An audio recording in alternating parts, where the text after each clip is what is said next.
Hello बच्चों। तो आज का हमारा टॉपिक है कॉम्बिनेशन ऑफ लेंसेज और इसके अंदर हम इन फॉलोइंग पॉइंट्स के ऊपर डिस्कशन करेंगे। ओके। इस वीडियो लेक्चर के कंप्लीट होने के बाद तुम्हारा कॉम्बिनेशन ऑफ लेंसेज का जो टॉपिक है ये 100% कंप्लीट हो जाएगा और फिर तुम इसके न्यूमेरिकल प्रॉब्लम्स को भी आसानी से सॉल्व कर सकते हो। ओके। तो अपने लेक्चर में हम आगे बढ़ते हैं और सबसे पहले जानते हैं कि इक्विवेलेंट लेंस जो टर्म है इसका मतलब क्या होता है। ठीक है। तो अगर मान लो हमारे पास दो लेंसेज का एक सिस्टम दिया हुआ है। ठीक है। अब अगर हम इसके ऊपर लाइट रे इंसिडेंट कराएंगे तो ये लाइट रे दो बार रिफ्रैक्ट करेगा। एक बार फर्स्ट लेंस के साथ, फिर सेकंड लेंस के साथ रिफ्रैक्शन दिखाएगा और फिर एक फाइनल इमेज जाकर के बनाएगा। समझ गए? तो अब मान लो कि अगर इन दोनों लेंस के जगह पर मैं एक कोई सिंगल लेंस प्लेस कर दूं जो इन दोनों लेंस के सिस्टम की तरह ही काम करे। ठीक है। मतलब मान लेते हैं यहां से रिफ्रैक्शन करने के बाद हमारा जो फाइनल इमेज है वो कहीं यहां पर बनता है। क्लियर है?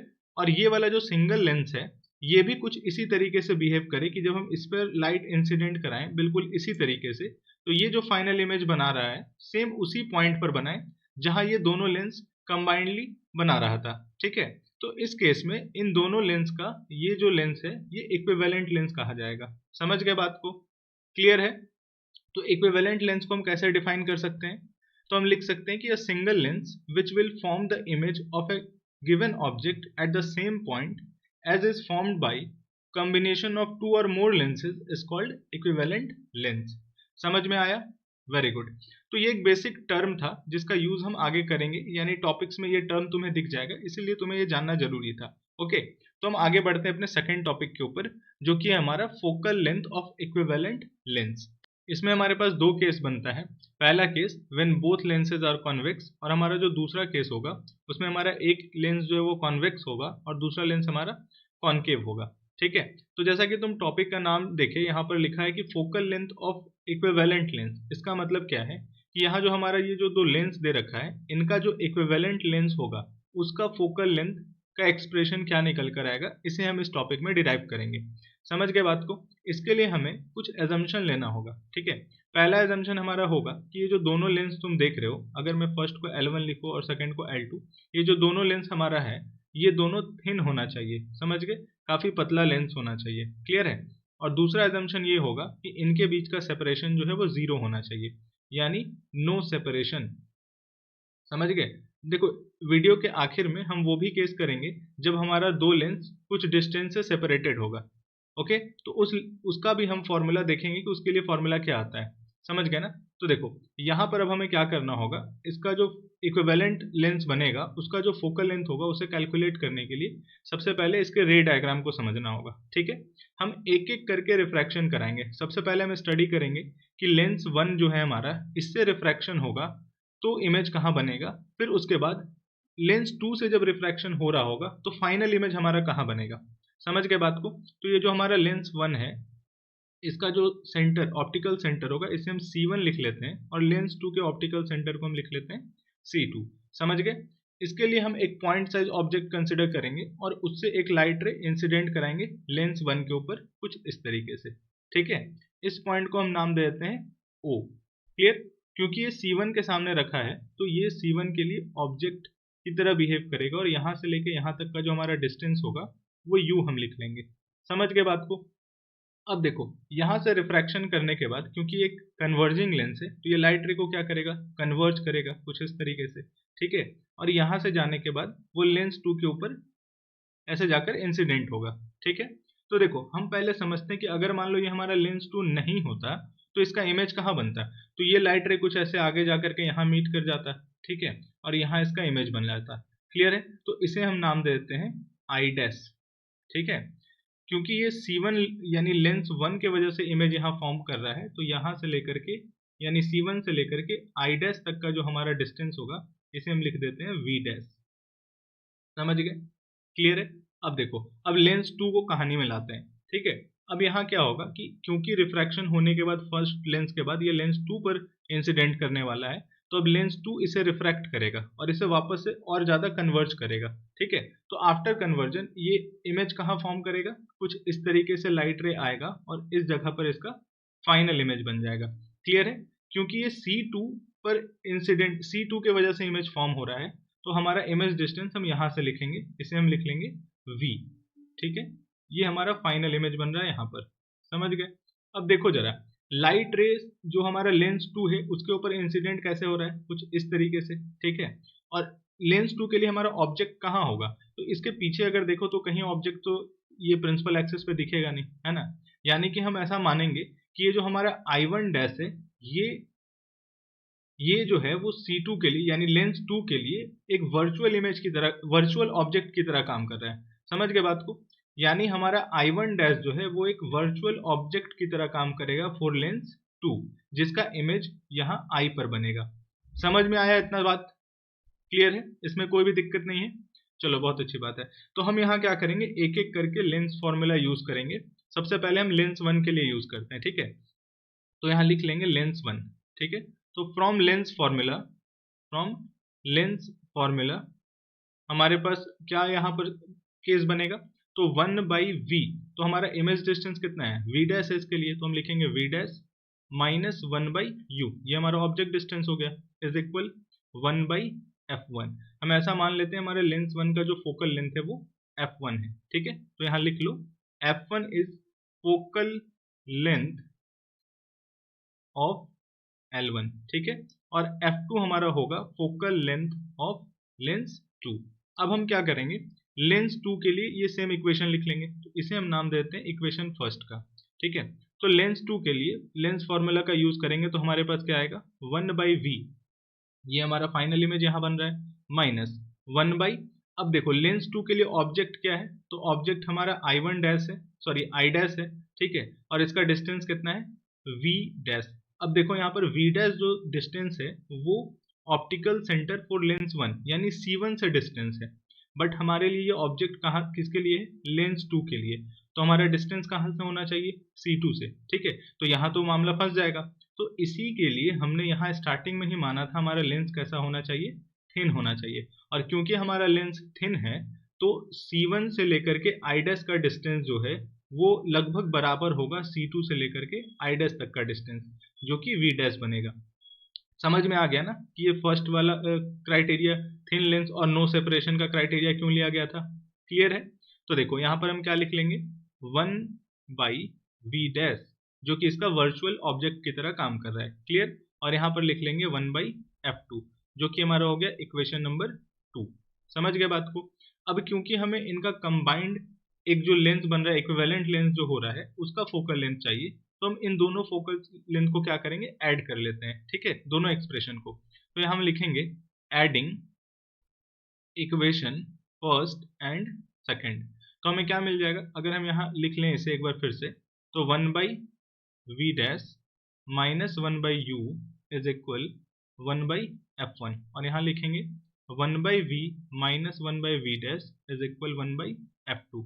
और जब तुम इन दोनों को जोड़ोगे, ऐड करोगे, तो क्या होगा, तो तुम यहाँ देख रहे हो कि 1/v डैश यहाँ है और यहाँ माइनस 1/v डैश है, तो ये तो कैंसिल हो जाएगा, ठीक है।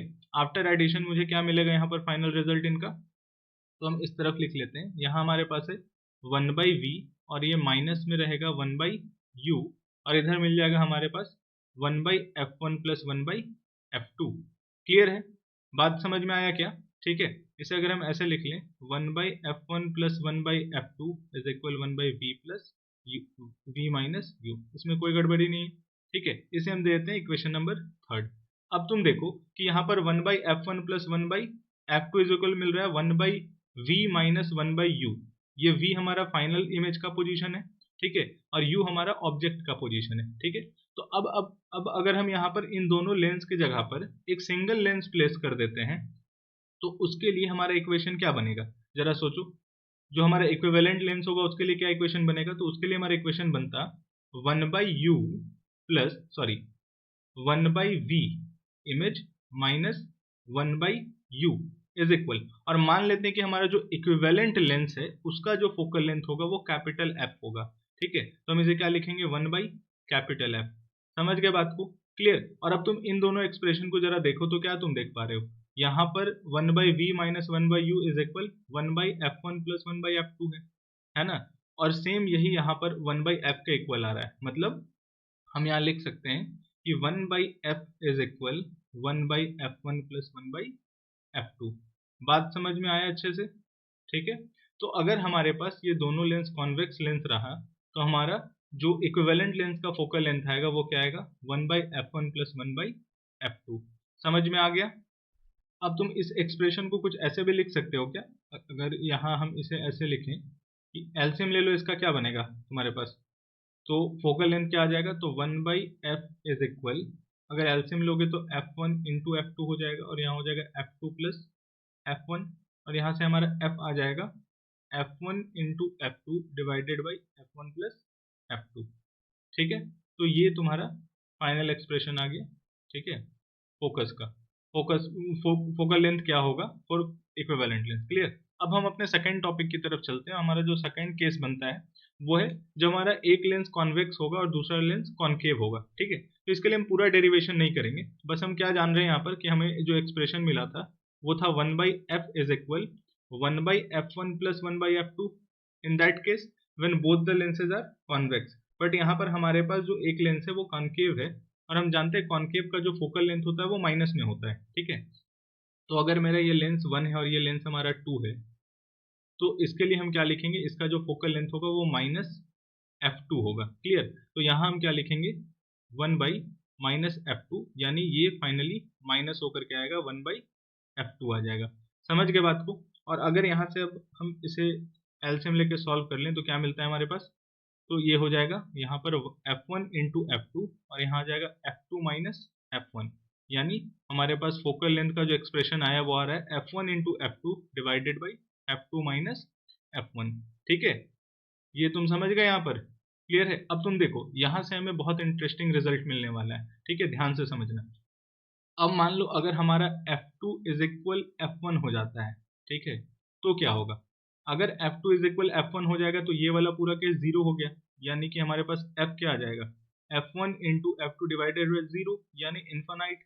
ठीक है, तो ये केस क्या बता रहा है कि अगर तुम दो लेंस लगाते हो, एक कॉन्वेक्स है और दूसरा कॉन्केव है और दोनों का फोकल लेंथ जो है वो सेम है, ठीक है, तो अब जो फाइनल यानी इक्विवेलेंट लेंस बनेगा उसका फोकल लेंथ क्या होगा, इन्फिनिटी, यानी वो एक नॉर्मल ग्लास की तरह बन जाएगा। ठीक है, यानी ये लेंस की तरह बिहेव ही नहीं करेगा। अब अगर मान लो कि f1 जो है वो ग्रेटर देन f2 हो जाए, ठीक है, तो इस केस में क्या होगा, अगर f1 तुम्हारा बड़ा होगा तो यहाँ पर जो रिजल्ट आएगा वो माइनस में आएगा, नेगेटिव, यानी कि जो फोकल लेंथ होगा इक्विवेलेंट लेंस का उसका फोकल लेंथ होगा नेगेटिव, और नेगेटिव फोकल लेंथ होने का मतलब क्या है कि वो क्या बन गया, एक कनकेव लेंस की तरह बन गया।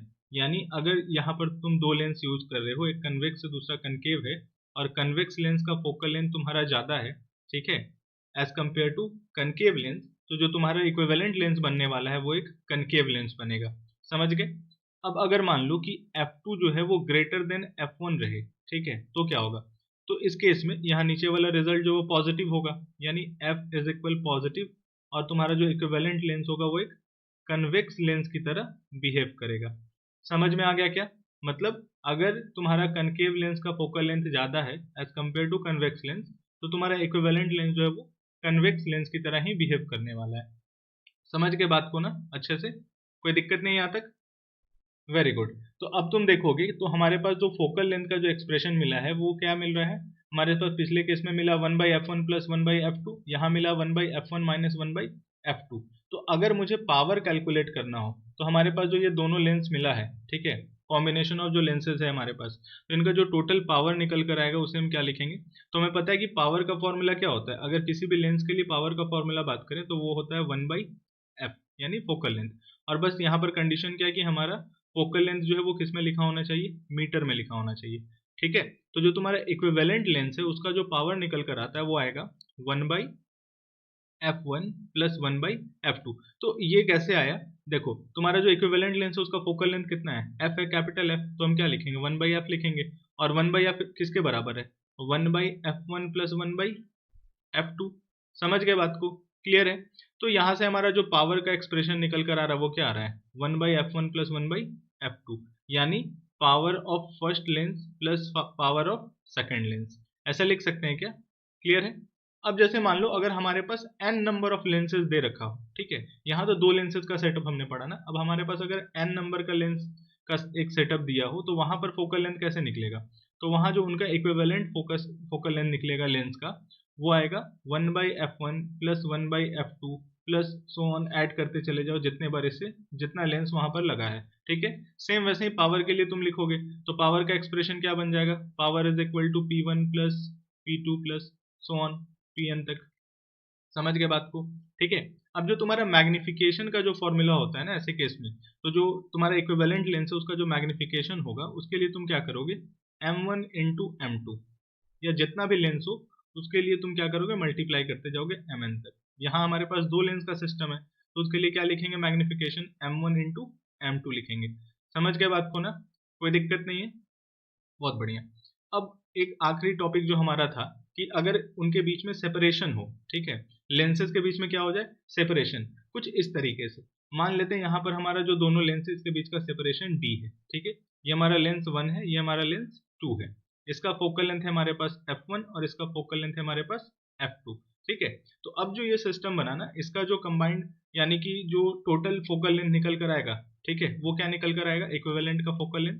तो उसका एक्सप्रेशन हमारे पास बनता है f is equal, sorry 1/f is equal 1/f1 plus 1/f2 minus d divided by f1 into f2। तो ये तुम्हारा फाइनल रिजल्ट निकल कर आता है उसके लिए, ठीक है। समझ गया बात को। तो यहाँ पर क्या है, दोनों के फोकल लेंथ को ऐड करना है 1/f1 प्लस 1/f2, फिर माइनस करना है d divided by f1 into f2। समझ गए। इसे तुम फाइनली ऐसे भी लिख सकते हो, कंबाइन करके भी चाहो तो तुम फाइनल रिजल्ट बना सकते हो एलसीएम लेकर के। समझ में आ गया। तो इस वीडियो में मैंने तुम्हारा फोकल लेंथ यानी कि सॉरी कॉम्बिनेशन ऑफ लेंसेज का सारा टॉपिक कवर करा दिया है। अब तुम इस पे बेस्ड क्वेश्चंस सॉल्व कर सकते हो आसानी से। अगर न्यूमेरिकल्स प्रॉब्लम में कोई दिक्कत आता है तो तुम मुझे कमेंट करके बताना, अगले वीडियो में हम न्यूमेरिकल प्रॉब्लम्स के ऊपर भी डिस्कशन कर लेंगे।